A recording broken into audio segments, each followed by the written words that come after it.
Flow पे on है।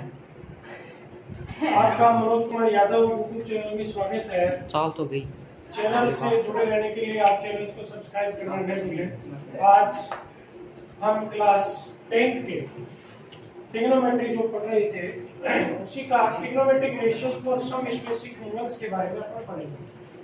सम specific angles जैसे अपने पास 0, 30, 45, 60 और 90, इनकी वैल्यू एक तो टेबल बनाते हैं और एक टेबल से पहले हम कोशिश कर रहे हैं समझने की इन ट्रिग्नोमेट्रिक रेशियो की वैल्यू क्या है। ये तो अपने को पता है कि अपन राइट एंगल ट्रायंगल में बात करते हैं। किस ट्रायंगल में बात करते हैं? Right angle. पहले मैं बात करूं इस 45 की बात कर रहा हूं। 45 में ये एंगल भी 45 आएगा, ये भी 45 आएगा।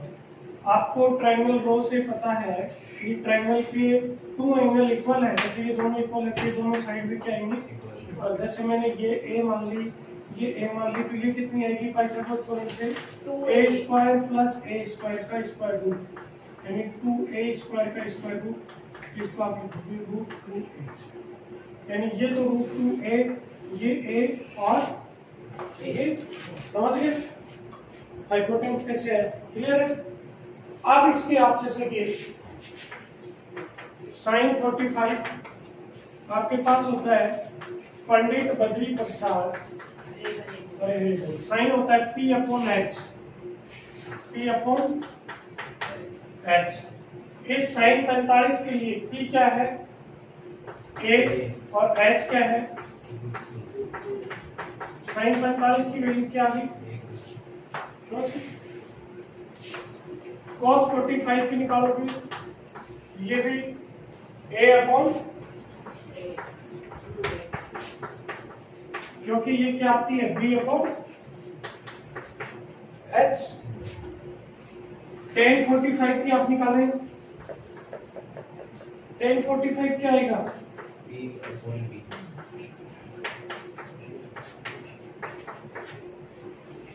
वैसे अपन टेबल से भी निकाल देंगे। समझ गए 45 का कैसे है? अब मैं बात करना चाहूँ, जैसे 45 हो गया, टिक लगा के। दूसरा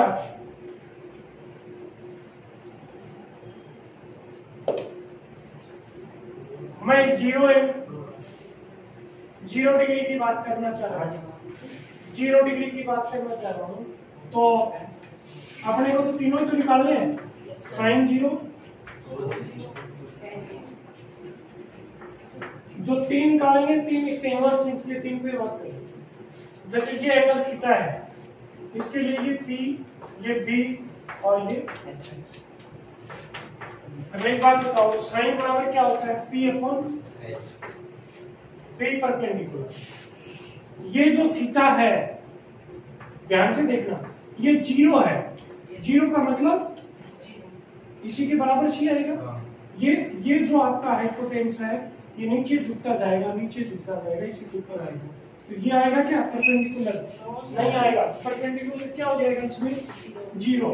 तो इसलिए हाइपोटेन्यूस कुछ भी हो, साइन 0 की वैल्यू क्या आ जाएगी? 0। समझ गए साइन 0 की 0 क्यों होती है? क्योंकि ये जो एंगल है, देखो मैंने ऐसे चौक रखा है, ये एंगल बिल्कुल 0 यहाँ आ जाएगा, इसी के ऊपर आएगा, तो परपेंडिकुलर तो होगा ही नहीं, 0 पर। cos क्या होता है? b upon x। अब एक बात बताओ, जब ये 0 है तो ये b के ऊपर ही क्या जाएगा? h। मतलब b और h क्या होंगे?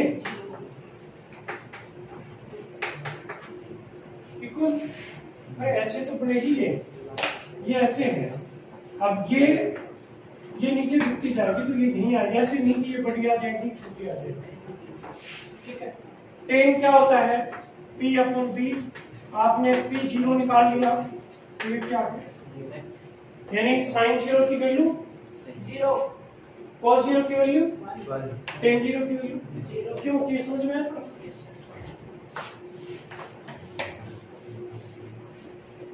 आपका 0 क्यों? अब मैं 90 की बात करूं, ये बताइए, इस पे चर्चा कर रहे हैं। साइन 90,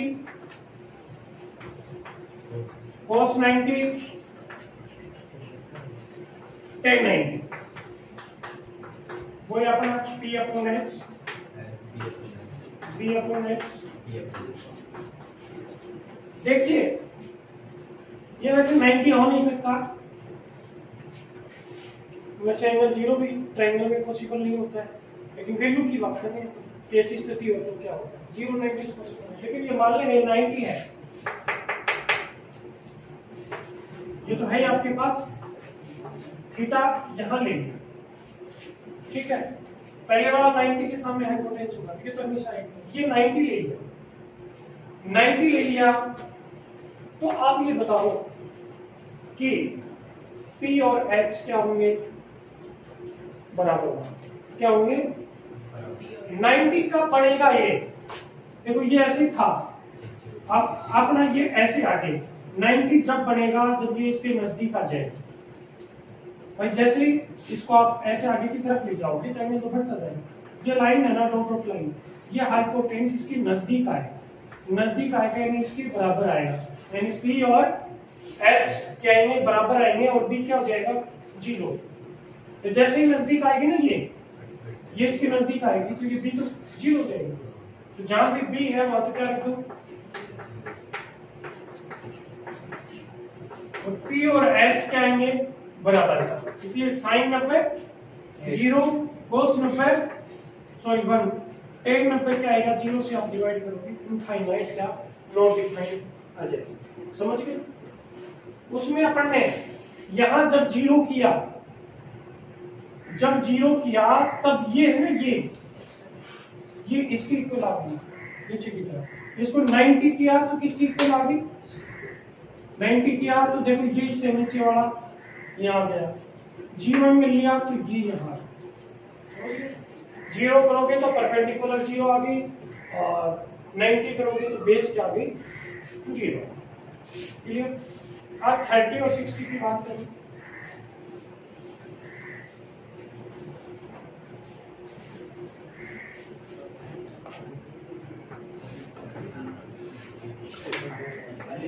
एक एंगल आपका 30 डिग्री है, एक 60 डिग्री है, तब आप कैसे निकाल पाएंगे,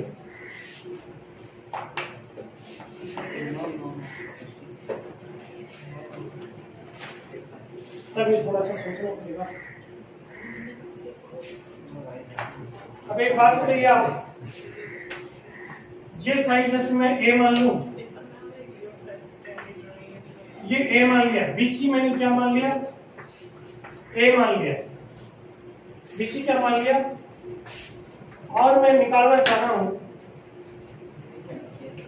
क्या निकालना चाह रहा हूं, साइन 30, क्या निकालना चाह रहे हैं हम, साइन 30। इसमें थोड़ी सी अपने को ट्रायंगल अलग लिख के करना पड़ेगा, डायरेक्ट की बजाय अपन थोड़ा सा इसमें घुमा फिरा के देखेंगे, इसमें डायग्राम थोड़ा सा अलग बनाएंगे, इस तरह से डायग्राम बनाएंगे, ए बी डी और सी ले लिया, ये ले लिया हमने, देखो ये आप कर दिया 30 और 30, और ये हमने ले लिया 60, और ये भी क्या ले लिया, इस तरह से जब आपने किया तो ये दोनों एबीडी ट्रायंगल और एसीडी ट्रायंगल कॉन्ग्रुएंट प्रूव करने, सबसे पहले एक ट्रायंगल लेंगे एबीडी, एक ट्रायंगल लेंगे एडीसी, दोनों को कॉन्ग्रुएंट करना है, तो एडी और ईडी क्या है, कॉमन साइड है, और बीडी क्या है, मिड पॉइंट है, ठीक है ना, 60 60 हो गया, तो आइसोसेलेस ट्रायंगल है, और BAD और CAD भी बराबर है,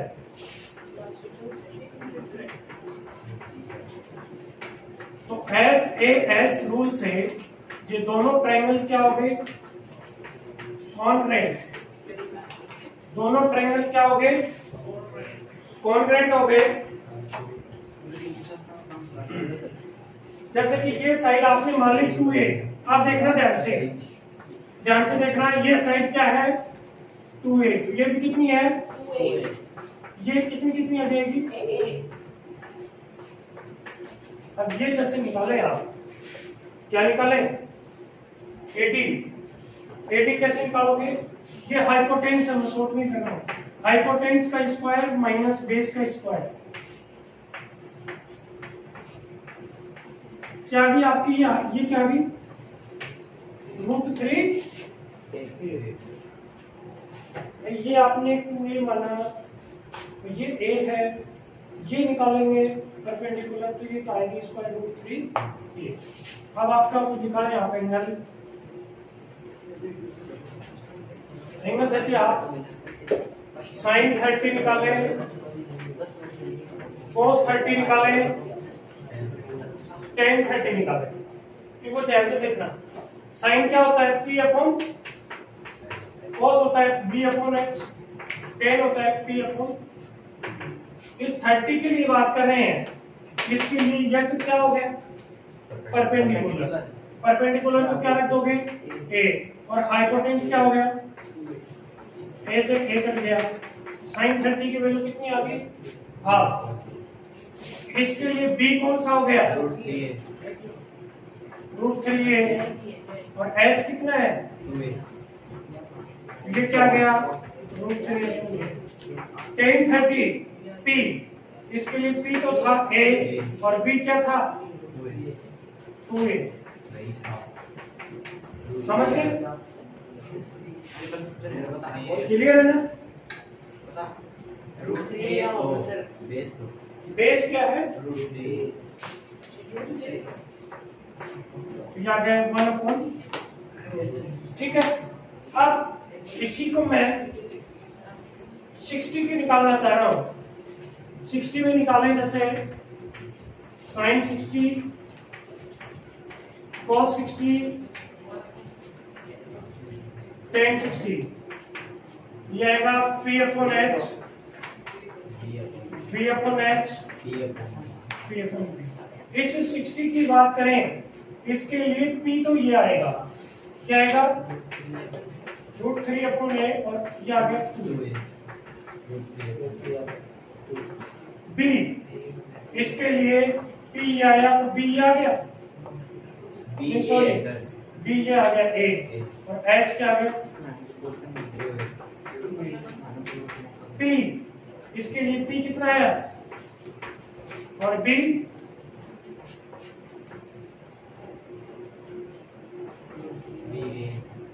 a तो है, समझ गए कैसे, ये तो ठीक वैल्यू कैसे निकलती है। अब आपकी सुविधाजनक इनको हम टेबल के माध्यम से सीखेंगे, ये वैल्यू क्यों होती है, समझ लिया, बेसिक कंसेप्ट बताया आपको कि sin 30 की वैल्यू हाफ क्यों होती है, आप ऐसे बता सकते हैं, tan 30 की वैल्यू क्यों होती है, तो आप इस मेथड से आसानी से बता सकते हैं। वैसे आप टेबल पढ़ना बहुत आसानी से आप सीखेंगे, 0 डिग्री, 30 डिग्री, 45, ये स्टैंडर्ड है। जहां पर मैं लिख दूं जैसे sin theta, cos theta, tan theta, cot theta, sec theta, cosec, बड़े ध्यान से, 0 के नीचे 0 से स्टार्ट करना है, 0 के नीचे 0 से स्टार्ट करना है, 0, 1, 2, 3, 4 तक काउंटिंग लिखनी है। After right counting greatest number इनमें से 4 है, 0, 1, 2, 3, 4 में सबसे बड़ा कितना है 4 से क्या कर देना है, सबको डिवाइड, सबको 4 से आपको डिवाइड कर देना है। आफ्टर दिस आपको इनका क्या निकालना है, स्क्वायर रूट, क्या निकालना है, स्क्वायर रूट, सबका स्क्वायर रूट निकालना है। ये वैल्यू आ गई, 0 में आप किसी का भी डिवाइड करें 0 आएगा, स्क्वायर रूट निकालें, क्या आ गया, 0, 1 और का square root plus minus sine आता है, लेकिन सारे फर्स्ट क्वाड्रेंट में हैं, ये सारे प्लस में आते हैं, इसलिए माइनस वाला नहीं है। इसको आप काट देंगे, 2 1 जा 2, ये आ गया 1/2। ये देखो 3 की जगह है √3, और की जगह क्या लगेगा, ये इक्वल है 4/4 1 के स्क्वायर रूट। यहाँ आप देखेंगे sin 0 की वैल्यू 0, sin 30 की value sin 45, sin 60, sin 90। Clear है? आपको लर्न भी करनी है। अब देखिए, आप जैसे कि आप ऐसे सो रहे हैं, आपका मुंह इधर है, पैन अब वापस पलटना है इसका इस तरह से, ठीक है ना, ऐसे हो ऐसे पलट, यानी लास्ट से पहले लिखना है। क्या जाएगा 1/√3/1/, ये मिड में है इसलिए क्या आएगा, हमेशा वही है। tan थीटा मैंने बताया था sin theta upon cos theta, यानी आपको याद हो tan थीटा बराबर sin theta upon cos theta आपने पढ़ा था। तो ऊपर वाले में से नीचे वाला डिवाइड करना है। 0 में आप 1 से डिवाइड करेंगे, 1/2 में आप √3/2 से डिवाइड करेंगे, 1/√2 में 1/√2 से डिवाइड करेंगे, √3/2 में 1/2 डिवाइड करेंगे, और 1 में आप 0 डिवाइड, 0 में आप किसी का भी डिवाइड करना होगा 0, दोनों तरफ 2 से डिवाइड काट दिया, 1/, सेम है इसलिए 1, 2 से 2 कट गया तो क्या है 0 से आप किसी को भी डिवाइड करो, इनफाइनाइट या नॉट डिफाइंड वे लिख सकते हैं हिंदी में। कौन आपको बताया था रेसिप्रोकल ऑफ tan, तो ये 0/1 था, तो ये क्या लिख दोगे 1/0, ये क्या जाएगा, ये क्या जाएगा, ये क्या आ गया, इसके नीचे में लिख सकते हैं, और इसको वापस 0/1, ये तो आपका इनफाइनाइट आ गया, ये आएगा 1 लिखने की आवश्यकता नहीं है, और इसको क्या लिख सकते हैं, सेक किसका रेसिप्रोकल होता है 1 का, इसको वापस लिख दो 2/3, इसको आप लिखोगे √2, 1 लिखने की जरूरत नहीं है, 2/1, और 0 का रेसिप्रोकल इनफाइनाइट या नॉट डिफाइन होता है। कोसेक थीटा ये है 0, साइन का होता है 1/2 का 2, ये स्क्वायर रूट 2, ये 2/√3। ये आपके टेबल है, बड़ी अच्छी से आसानी से आप बनाना अच्छे सीखें, कम से कम 10 बार आप इनकी प्रैक्टिस करें, आपको लर्न होनी चाहिए, बहुत अच्छी बात है। इस टेबल में कुछ बातें और मैं बता रहा हूँ, एक साइन की याद हो गई, कई बार ऐसे होता है साइन 30, साइन और कॉस में एक रिलेशन होता है, इसी तरह से tan cot में होता है, सेक और कोसेक में भी होता है। जैसे साइन 0 की वैल्यू कितनी है 0, साइन 0 की वैल्यू कितनी है 0, आप 90 में से माइनस कर देना, कोस की वैल्यू निकल जाएगी, नहीं कोस 90 की वैल्यू कितनी मिलेगी 0, देखो 0 है क्या, साइन 30 की वैल्यू कितनी है, और 90 में से 30 माइनस करो 60, तो cos 60 की वैल्यू कितनी मिलेगी, सेम मिलेगी, साइन 45 90 माइनस करोगे उसकी कितनी, साइन 90 की ये है, अब 30 माइनस कर दिया, cos 30 की वैल्यू कितनी आनी चाहिए, ये आनी चाहिए, ये साइन 90 की और cos 0 की बराबर। इसी तरह से cos 0 की और साइन 90 की बराबर आएगी, cos 30 साइन के किसके बराबर होगा 60 के, cos 45 साइन 45, समझ गए, दोनों एक दूसरे से कोरिलेटेड है। इसी तरह से tan और cot भी है, और sec और cosec, आप इस मेथड से अच्छी तरह से सीख सकते हैं। ट्रिग्नोमेट्री है वो मैथ्स का एक बहुत कामयाबी वाला टॉपिक है, बड़ा इंटरेस्टिंग टॉपिक है, ठीक है।